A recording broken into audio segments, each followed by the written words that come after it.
Bismillahirrahmanirrahim. Baik, bahan diskusi insya Allah sudah Nikmah share di grup asrama. Setelah teman-teman buka masing-masing, insya Allah juga Nikmah tetap share screen di Skype-nya. Baik.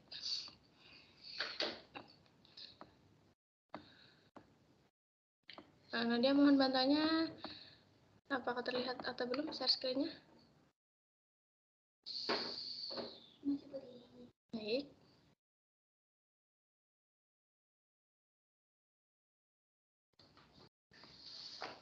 Belum kelihatan? Ya, coba diulang dulu ya. Bismillahirrahmanirrahim.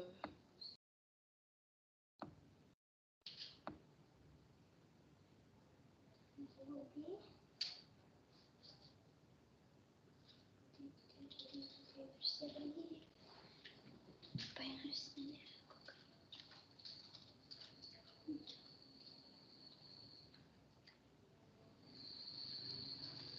Nggak kelihatan?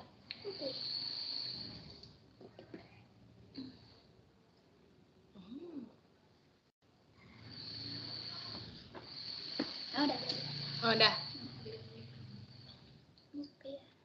Kotak itu video kakak nggak kayaknya? Iya, betul. Kotak video aku.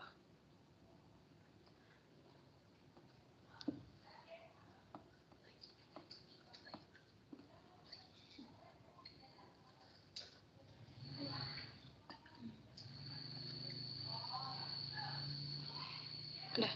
Baik. Insya Allah kita akan masuk pembahasan tentang hadis arba'in yang ketiga, yaitu diberi tema pokok oleh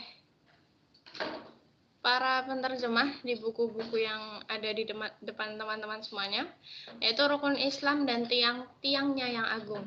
Baik. Ya, sebelum memulai mari kita berdoa. Semoga Allah berikan pemahaman yang baik dan ilmu yang bermanfaat kepada kita semua di diskusi malam hari ini. Amin ya rabbal alamin. Lafaz hadisnya An Abi Abdurrahman Abdullah bin Umar bin Al-Khattab radhiyallahu anhuma qala sami'tu Rasulullah sallallahu alaihi wasallam yaqul buniyal islamu ala khamsin syahadatu an la ilaha illallah wa anna muhammadar rasulullah wa iqamus salah wa ita'uz zakah wa hajjul baiti wa shaum ramadan. Rawahu Tirmidzi wa Muslim. Artinya dari Abu Abdurrahman Abdullah bin Umar bin Khattab. Rupanya saya kesemangatan oleh huruf T-nya ini. Radhiyallahu anhu berkata, aku mendengar Rasulullah Shallallahu alaihi wasallam bersabda, Islam dibangun, nah ini kurang N, di atas 5 perkara. Bersaksi bahwa tiada Tuhan selain Allah. Yang pertama, bersaksi bahwa tiada Tuhan selain Allah. Mendirikan sholat adalah yang kedua, menunaikan zakat yang ketiga, mengerjakan haji ke Baitullah adalah yang keempat, dan yang kelimanya berpuasa pada bulan Ramadan. Diriwayatkan Al-Bukhari dan Muslim. Jadi ketika Nikmah baca hadis ini, sebenarnya dulu pas kuliah juga udah belajar hadis ini, cuman bukan tiba-tiba ya, qadarullah diberi ngeh gitu ya sama Allah. Ternyata di hadisnya tuh, di redaksi hadis susunannya ternyata haji dulu baru puasa di bulan Ramadan. Dan itu baru ngeh dibikin PPT ini. Kemudian insya Allah kita akan membahas yang pertama adalah urgensi hadis. Nah, jadi hadis ketiga ini dari hadis arba'in ini mempunyai urgensi yang dilabeli sebagai hadis yang sangat penting. Dan kemudian yang kedua mufradatul hadis. Insya Allah ada 5 kata yang penuh makna dari hadis tentang pokok-pokok ajaran Islam dan tiang-tiang yang agung. Kemudian yang ketiga kandungan hadis. Kandungan hadisnya memiliki 5 topik. Dan pada topik yang pertama nanti juga ada 5. Jadi Masya Allah padat banget isi dari hadis ini gitu ya kandungannya. Baik, urgensi hadis yang pertama, urgensi hadis itu kayak hadis ini tuh apa sih buat kita tuh seberapa posisinya gitu ya. Nah, hadis ini tuh tentang rukun-rukun Islam yang sangatlah penting. Jadi buat kita orang Islam itu hadis tentang rukun Islam ini tuh begitu penting karena merupakan salah satu dasar Islam, kumpulan dari berbagai hukum, kejelasan tentang ajaran Islam, dan memuat rukun-rukun Islam yang telah disebutkan di Al-Quran. Jadi di Al-Quran emangnya kurang lengkap? Kenapa sih perlu hadis? Iya, Al-Quran itu sudah lengkap, Masya Allah. Namun hadis ini menjadi pelengkapnya. Seperti yang dulu di awal disampaikan bahwa hadis itu berfungsi sebagai ya menjelaskan yang kira-kiranya buat orang awam itu ngeliat di Al-Quran nggak langsung paham gitu, diterinci lagi dalam hadis gitu. Baik, kita masuk ke mufradat hadis. Yang pertama, bunia.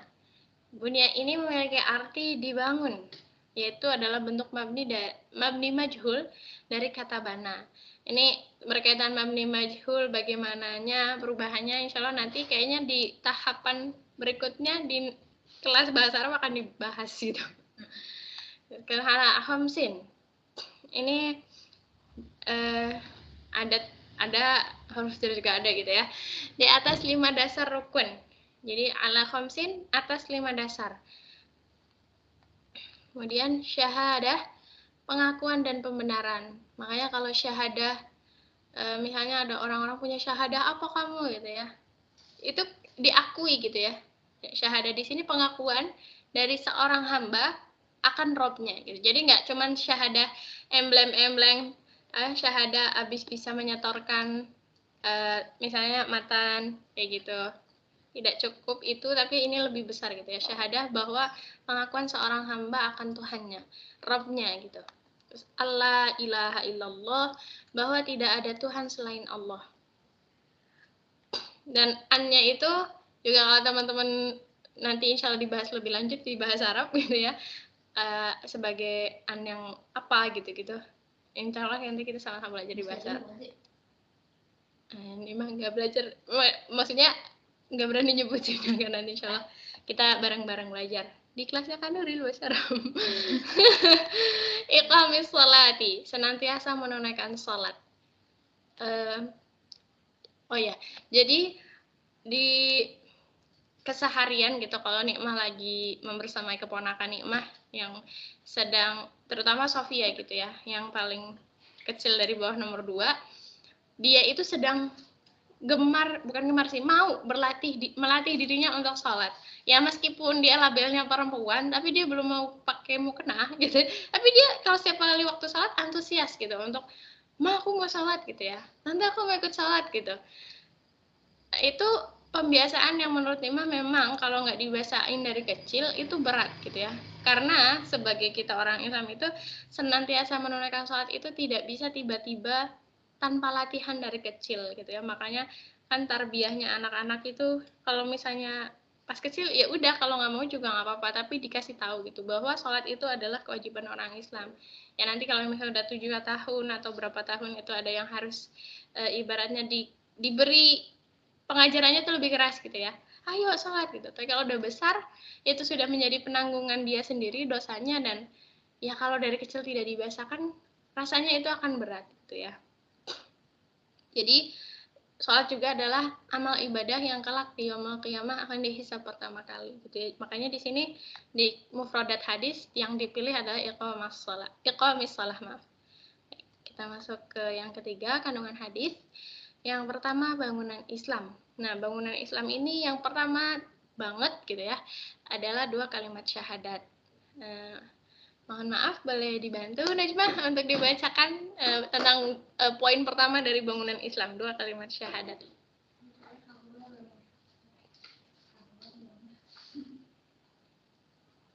Bangunan Islam. Iya, yang 2 kalimat syahadat saja poinnya. 2 kalimat syahadat. Kesaksian bahwa tidak ada Tuhan selain Allah dan bahwa Nabi Muhammad Sallallahu Alaihi Wasallam adalah utusan Allah. Artinya mengakui adanya Allah yang tunggal dan membenarkan kenabian dan kerasulan Muhammad Sallallahu Alaihi Wasallam. Rukun ini ibarat fondasi bagi rukun-rukun yang lain. Nabi Muhammad Sallallahu Alaihi Wasallam bersabda, "Saya diperintahkan untuk rohani manusia hingga mereka menyatakan bahwa tidak ada Tuhan selain Allah dan bahwasanya Muhammad adalah Rasulullah. Hadis riwayat Bukhari dan Muslim. Beliau juga bersabda, barang siapa yang menyatakan tidak ada Tuhan selain Allah dengan penuh keikhlasan, maka ia akan masuk surga. Hadis riwayat Al-Bazzar. Ya, jadi saking jadinya pintu gerbang Islam gitu ya, kan gimana sih? Syahad Miftahu Jannah itu syahadat. Jadi itu kuncinya surga itu syahadat ya. Meskipun kalau di dalam hatinya ada keimanan, mau sekecil apapun dia sudah bersyahadat, terus dia yakin dengan kalimat syahadat yang diucapkannya gitu ya, insya Allah dia akan masuk ke surga. Ya meskipun kalau yang sering kita ketahui gitu ya, dan teman-teman insya Allah sudah ketahui bersama, dia akan masuk ke neraka dulu, ibaratnya mampir dulu, dibersihin dulu gitu ya, biar layak masuk surga. Nah, karena keimanan itu ya insya Allah itu yang akan mengantarkan dia ke surganya Allah. Tapi bagi kita tidak cukup kalau kita hanya misalnya ya udah syahadat saja gitu. Sampai hari kemarin itu ada yang bilang, perlu nggak sih kalau anak-anak yang orang tuanya Islam, anak-anaknya itu datang ke tempat majelis bersyahadat biar dapat sertifikat? Tuh ada aja anak-anak zaman sekarang nanya gitu. Ya nggak usah gitu, tidak perlu mendatangi suatu lembaga yang bisa memberikan sertifikat bahwa dia bersyahadat, karena toh dia itu sebenarnya sudah terlahir dengan fitrah Islamnya, dan alhamdulillah besar oleh orang kedua orang tuanya itu dibesarkan di lingkungan Islam gitu. Jadi ya anak-anak sekarang tuh kadang nyeleneh gitu ya. Tapi ya itulah yang butuh kita rangkul sebenarnya untuk menyadari bahwa keislaman mereka tidak perlu sertifikat gitu ya. Tidak perlu syahadah dari negara ataupun suatu lembaga gitu. Yang bangunan Islam yang kedua yaitu adalah menegakkan sholat. Kenapa sih pada kurang huruf? Ya, Nadia mohon dibantu Nadia untuk poin yang keduanya, menegakkan sholat. Yang poin kedua, menegakkan sholat. Artinya, senantiasa menunaikan sholat pada waktunya dengan memenuhi semua syarat dan rukunnya. Juga memperhatikan segala adab dan sunnah-sunnahnya, sehingga dapat memberikan manfaat kepada seorang muslim, yaitu meninggalkan segala perbuatan keji dan munkar. Allah Subhanahu wa Ta'ala berfirman dalam Quran Surah Al-Ankabut ayat 45 yang artinya, dan tegakkanlah sholat, sesungguhnya sholat dapat mencegah perbuatan keji dan munkar. Sholat juga merupakan syiar dan perlambang bagi orang mukmin. Rasulullah SAW bersabda, pembatas antara seseorang dengan kesyirikan dan kekafiran adalah sholat. Hadis riwayat Abu Nu'aim. Naim.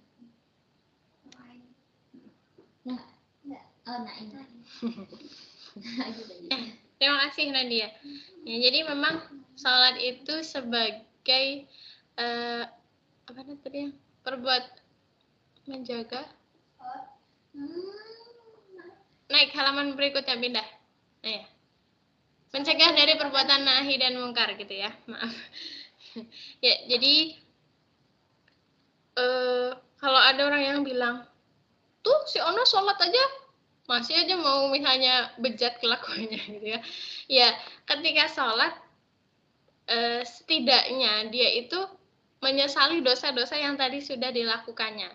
Tapi alangkah baiknya ketika sholat itu tadi membawa manfaat. Nah, manfaatnya itu memang membuat dia itu dalam setiap jeda antara waktu sholat dengan waktu sholat yang berikutnya itu tidak berbuat dosa. Tapi namanya manusia nggak bisa, maksudnya tidak ada manusia yang tidak berdosa gitu ya. Makanya Allah itu memberi solusinya, karena manusia ini sering berbuat dosa, solusinya sama Allah itu diberikan sholat sehari 5 waktu. Ya, Nia pernah dengar ceramah gitu ya. Sholat itu ibaratnya kayak kita itu mandi sehari 5 kali gitu ya. Coba bayangin kalau di depan rumah kita ada sungai. Dulu sih Ustaznya mengumpamakannya kayak gitu. Ya, kita tuh tiap sehari itu 5 kali nyelupin badan ke situ, apa iya akan ada bau asam yang tercium di kita? Ibaratkan aja kalau dosa itu ibaratnya bau badan gitu ya. Nah, kalau misalnya kita setiap 5 kali dalam sehari nyelupin badan ke air, bau badannya apakah akan terus melekat atau ya bersih dari tubuh kita, ibaratnya kayak gitu. Nah, dan saking sayang Allah sama kita, dosa itu nggak berbau badan gitu, nggak jadiin bau badan kita gitu. Jadi ya itu tadi perumpamaan simpelnya gitu ya, ibaratnya dosa itu kayak bau badan kita. Kalau kita bilas terus badan kita, ya baunya kan nggak jadi nempel ke badan kita gitu, akan luruh gitu kan. Dengan cara kita menegakkan sholat. Di dalam sholat kan banyak doanya gitu, tentang kita mohon ampun kepada Allah, berserah diri, dan mengakui keagungan Allah gitu ya, serta mohon pertolongan Allah gitu. Jadi menyandarkan benar-benar kita tuh bersandar kepada Allah semata gitu. Kemudian yang berikutnya adalah menunaikan zakat. Nadia boleh digeser? Mohon bantuannya dari Kanwil untuk membaca poin yang menunaikan zakat.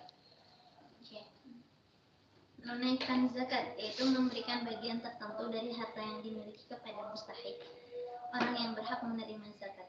Ketika harta tersebut telah mencapai nisab atau batas minimal wajib zakat dan telah terpenuhi berbagai syarat wajib zakat, ketika memberikan sifat bagi orang-orang mukmin, Allah Subhanahu wa taala berfirman, dan orang-orang yang menunaikan zakat.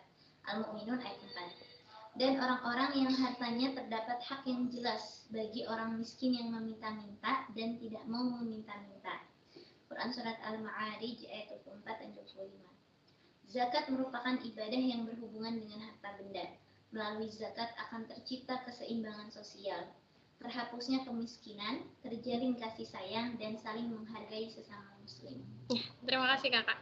Ya, jadi tentang menunaikan zakat itu, kalau syahadat, sholat itu nafsun. Jadi orang itu masing-masing diri kita.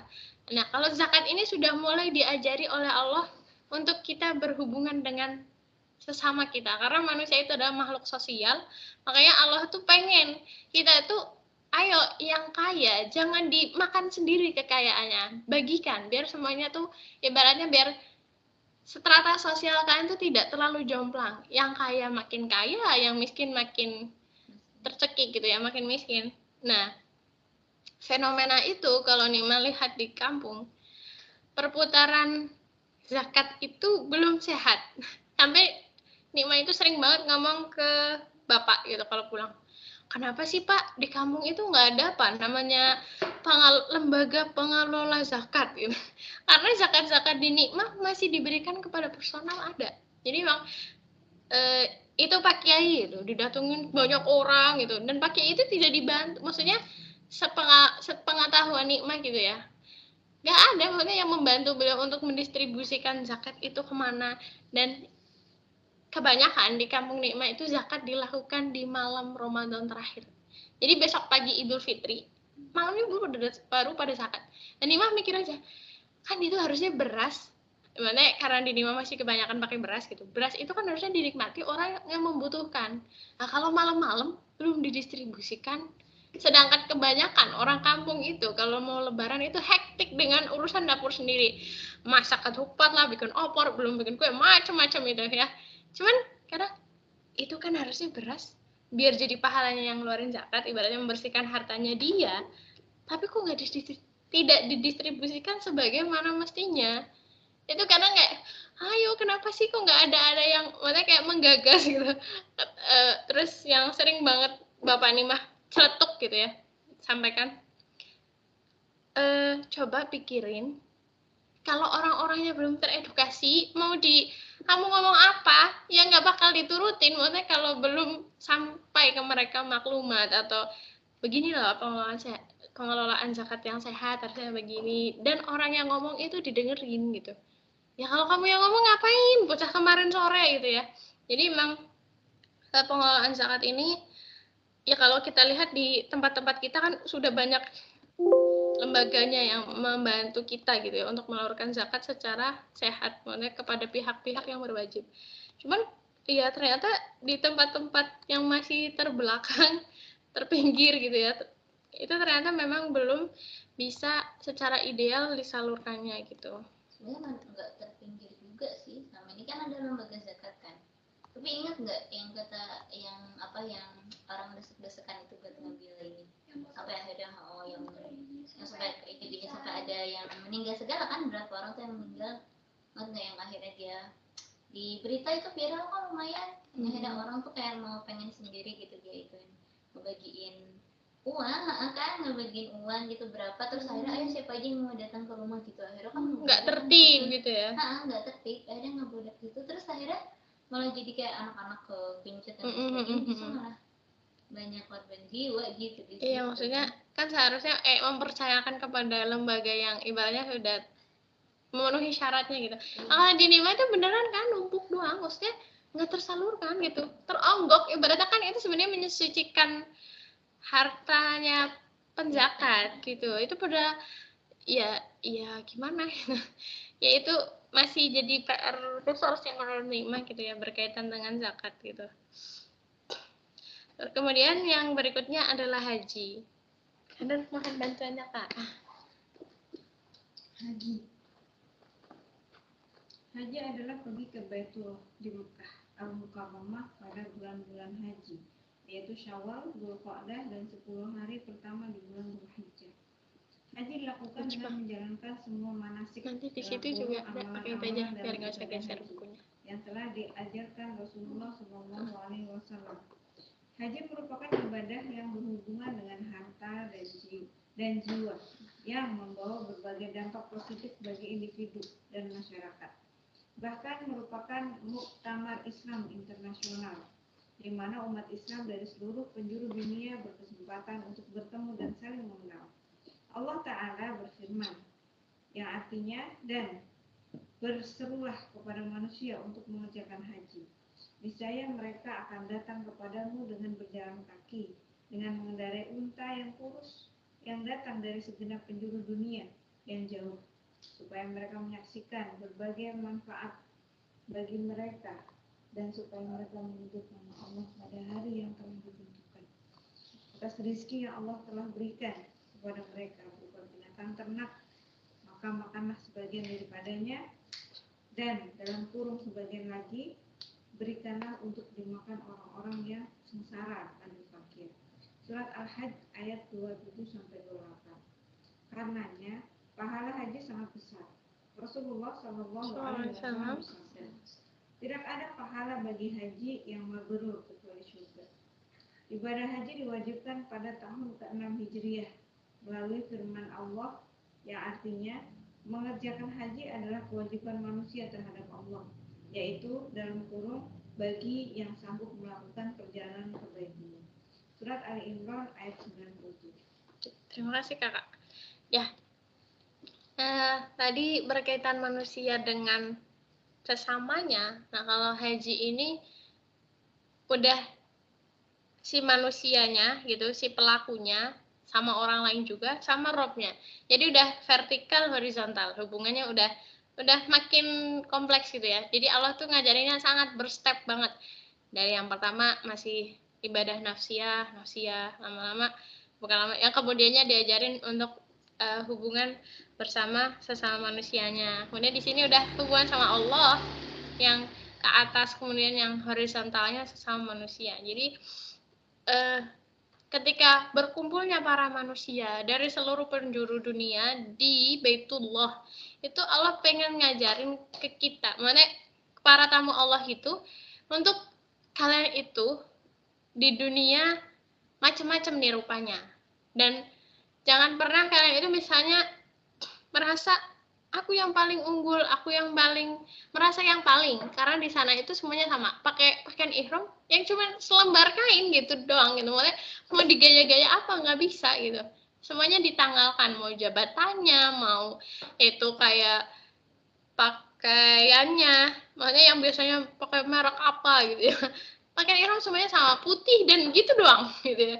Yang perempuan juga kalau nggak baju hitam ya baju putih, itu doang, maksudnya kayak itu bukan apa ya, kalau pakai baju mencolok gitu kayaknya enggak banget gitu. Dan itu di sana nampaknya emang maksudnya kebiasaan orang Arab gitu ya, bajunya kalau nggak hitam ya putih gitu. Jadi para tamu-tamu Allah itu diajarkan semuanya sama, tidak ada yang boleh merasa diri paling unggul.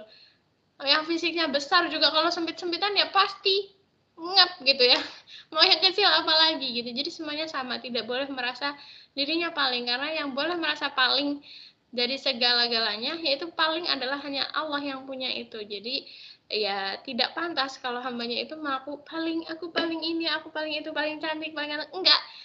Orang misalnya kita di sini, kulit aku bagus ya, sama ketemu sama saudara-saudara muslim dari wilayah-wilayah yang lainnya gitu, atau misalnya ada yang merasa minder sama matang, tapi ketika ketemu saudara yang dari Afrika atau yang dari wilayah-wilayah lainnya yang berbeda warna kulit gitu ya, ya itu mereka juga bersyukur dengan malaikut mereka, dan kita juga nggak perlu minder gitu ya, karena Allah menciptakan kita gitu, setiap manusianya itu insya Allah sudah dengan sangat sempurna dan sangat baik gitu.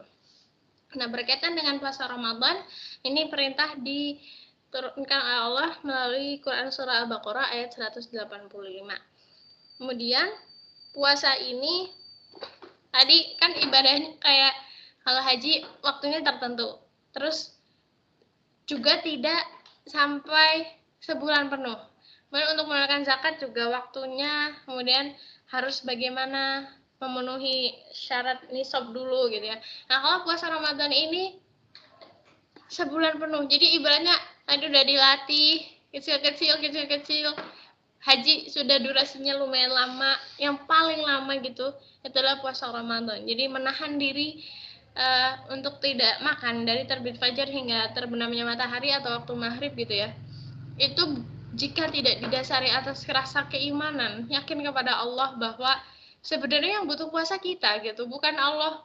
Ya kalau kita nggak puasa juga Allah nggak kenapa-napa, yang rugi itu kita gitu ya, manusianya sendiri. Dan puasa Ramadan itu sebenarnya sedang mengajarkan kita untuk bisa lebih respect dengan saudara-saudara kita yang kesulitan, yang barangkali mereka untuk makan nggak bisa sehari 3 kali, atau bahkan mungkin untuk merasakan makan nasi 2 kali sehari 2 kali gitu, itu juga sulit gitu. Jadi Rasul itu juga mengajari berbuka itu ya meskipun hanya sebutir kurma atau seteguk air, itu udah menjadi pembatal puasa gitu. Jadi nggak perlu muluk-muluk beli takjil, kenteng kanan, kenteng kiri gitu ya, atau malah pergi kemana menjelang berbuka, padahal kan di menjelang waktu berbuka itu waktu mustajab untuk kita memohon kepada Allah, bermunajat kepada Allah gitu.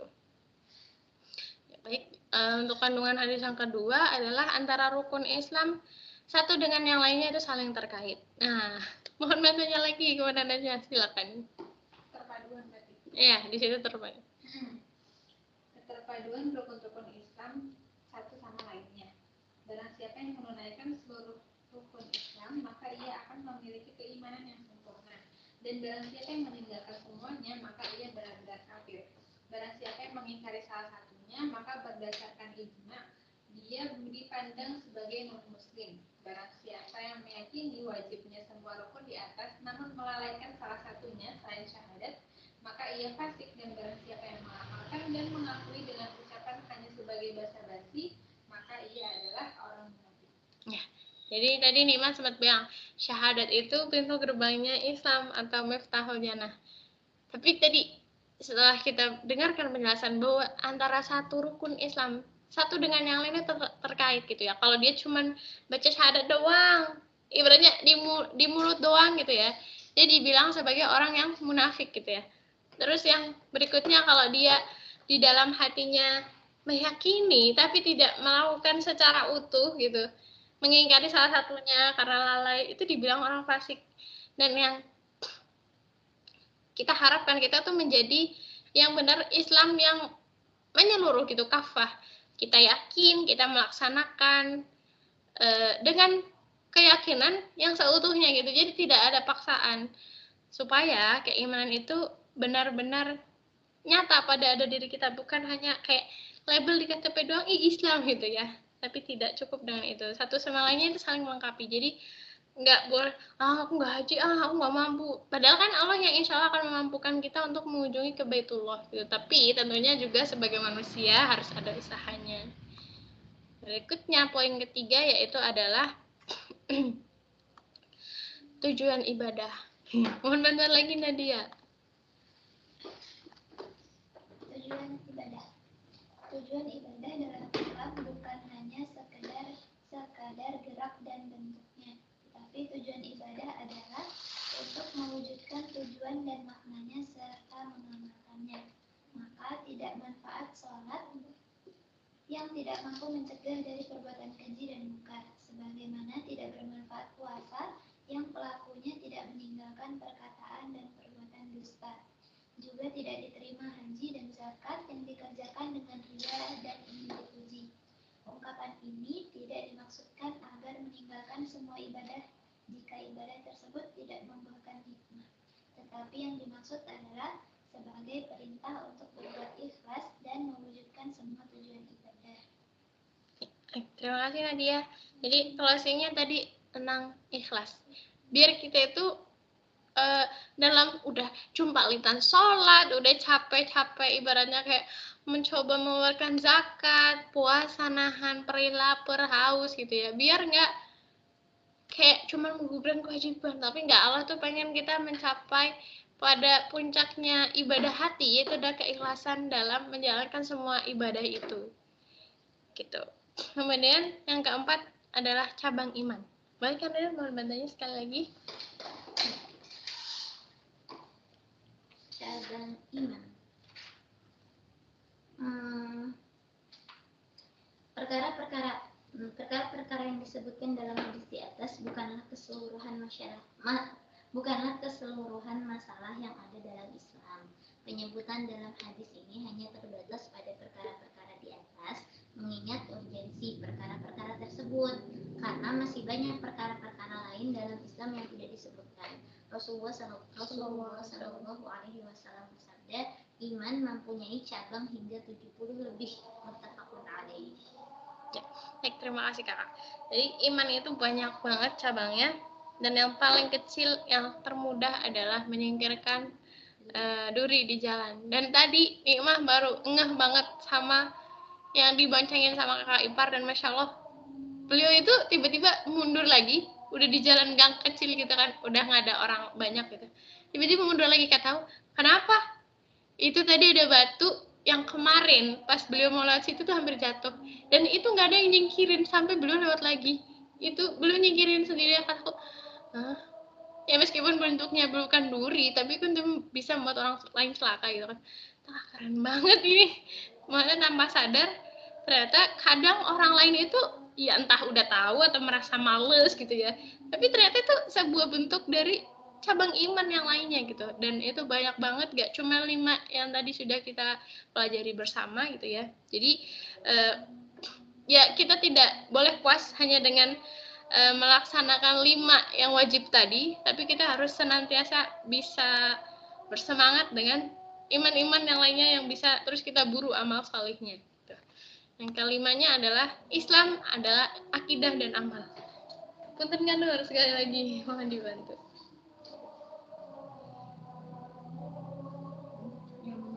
Iya. Nomor 5. Melalui hadis ini kita bisa memahami bahwa Islam adalah akidah dalam kurung keyakinan dan perbuatan.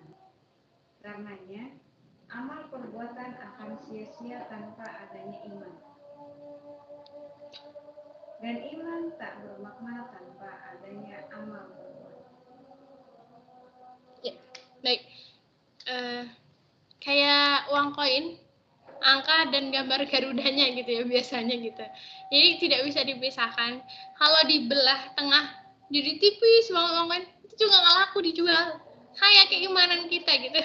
Islamnya kita itu kalau nggak yakin tapi beramal, ya nggak diakui kevalidasiannya gitu. Kemudian kalau kita yakin tapi nggak ngamalin, sama aja itu kayak ya udah nggak ada artinya. Kayak misalnya sekarang kita melihat orang-orang banyak di luar sana yang belum Islam gitu ya, melakukan amal-amal sholih, bahkan ikut sedekah Jumat, atau mungkin dia ikut donasi apa gitu ya. tapi keimanan keimanan di hatinya bahwa asyhadu alla ilaha illallah, asyhadu anna muhammadar rasulullah itu belum tertanam dalam hatinya, ya udah amalnya tuh kayak debu di tubuh, hilang lagi gitu, nggak ada artinya gitu ya. Kita doa setelah azan terlebih dahulu.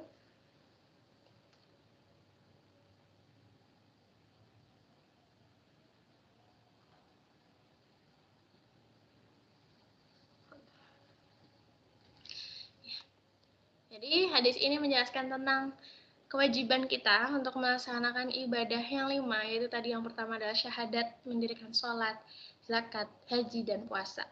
Semua ibadah ini mencakup ibadah lisan, tadi syahadat, fisik yaitu adalah sholat dan puasa, ibadah yang menyangkut dengan harta itu adalah zakat, kemudian ibadah yang membutuhkan harta dan juga fisik adalah ibadah haji. Nah, makanya nih Umah itu dari setelah baca ini gitu ya, makanya kenapa di urutan yang kita ketahui kan haji sama puasa itu, hajinya yang nomor 5 gitu, yang nomor 4-nya adalah zakat. Itu karena tadi kalau yang lisan syahadat, insya Allah ringan gitu ya. Nah, kalau puasa sama sholat sama puasa itu melibatkan fisik kita, juga lisan kita kan baca doa gitu ya. Yang menahan biar nggak makan, biar nggak minum juga lisan gitu ya. Kemudian untuk ibadah itu kan tadi fisik iya, lidah iya, kemudian juga kita harus mengorbankan suatu hal yang sudah kita perjuangkan, ibadah dikumpulin gitu ya, itu tapi harus kita keluarkan, mensucikan harta kita. Dan yang kelima itu perpaduan semuanya dari 4 hal yang tadi, lisan iya, kemudian fisik iya, harta iya. Jadi itu Masya Allah banget. Jadi ibadah haji kayak puncaknya dari 5 ibadah ini gitu.